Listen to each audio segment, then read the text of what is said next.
So the Chinese Prime Minister, Li Keqiang, never believed the GDP numbers of China. And he had his own 3 indicators for how well or how bad China is doing. And this is now in economics called the Li Keqiang indicators. What are these indicators? 1, railway freight, 2, bank credit, and 3, electricity consumption. These are the 3 indicators the Chinese Prime Minister uses. He doesn't believe his government's GDP numbers, but he uses these 3 indicators. So my request to the Finance Minister is to use these 3 indicators: bank credit, electricity consumption, and railway freight. If you use these 3 indicators, you get a completely different picture than what the GDP growth numbers give you. Bank credit to industry, flat. Electricity consumption, flat. And railway freight, flat. So actually, sir, the economic background to this budget is not an economy that is booming, is also not an economy that is going bankrupt, but it's an economy in which investor confidence has come down very significantly. Why do I say this, sir? For the first time in 14 years, the gross fixed capital formation has fallen. For the first time in 14 years since the year 2002, which is an index of investment. The investment rate as a proportion of GDP, which was about 34% 5 years ago, has fallen to 29%. So the sum and substance is investor sentiment is subdued. Investor sentiment is not buoyant to create growth.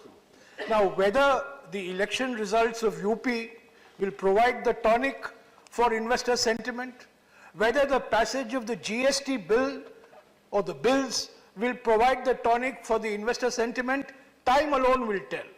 But I think the finance minister owes it to himself to acknowledge that today the crisis in the Indian economy is one of investor sentiment, is one of investor confidence, and there is need to restore that sentiment and restore that confidence if growth has to come back to the 7.5% to 8% trajectory that the UPA government left when it left office.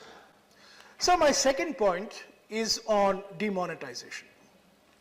Now, a lot of debate has taken place, and the ruling party will undoubtedly look at the UP election results as a vindication of the demonetization drama. So, it's beyond doubt that demonetization was a psychological shock. It is beyond doubt that demonetization may well have been a very smart political strategy. But I still maintain that demonetization is based on spurious and dubious economic logic. There is no country in the world, barring Burma, North Korea, and a collapsing Soviet Union, that adopted demonetization as a strategy. But be that as it may, on the 8th of November, demonetization was announced, and 15.44 lakh crores of rupees was demonetized. What was the expectation that day? The expectation was that out of the 15.44 lakh crores, some 4 lakh crores will not come back to the banks. This is black money. This would be immobilized, and we can then tell the country that 4 lakh crores of black money has been destroyed. So till today, as I speak, on the 16th of March 2017, till today the finance minister has not told us how much of the 15.44 lakh crores has actually come back to the banks. In fact, there is speculation that more than 15.44 has actually come back to the banks. But be that as it may, I think the finance minister owes it to the country to tell us how much of the 15.44 lakh crores has actually come back to the banking system. So he gave some hint in his budget speech. What did he say in his budget speech? He said that roughly 1.8 lakh accounts have been opened and about 4.9 lakh crores has been deposited in these 1.8 lakh accounts. Now, he did not say whether these are individual accounts or corporate accounts, so we don't know. Now, many people have made the assumption that this money is black money.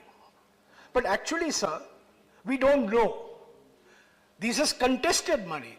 Notices will be issued. The income tax department will investigate how much of this 4.9 that has come in is black, how much can be explained. So we don't know. It will take months. So as of now, we have no way of knowing how much of the 15.44 lakh crores that was demonetized on the 8th of November 2016 has actually come back to the banks. And I would request the finance minister to please give us a number which will help us to understand what is the economic impact of demonetization. Bharat के अंदर अनेक उन्नत नस्ल की गायें हैं जिनको चुरा करके ले जाकर के विदेश वाले क्रॉस करा करके होलेस्टीन, फ्रीजियन, ये कौन कौन गाय बना करके फिर हम वापस लाते हैं।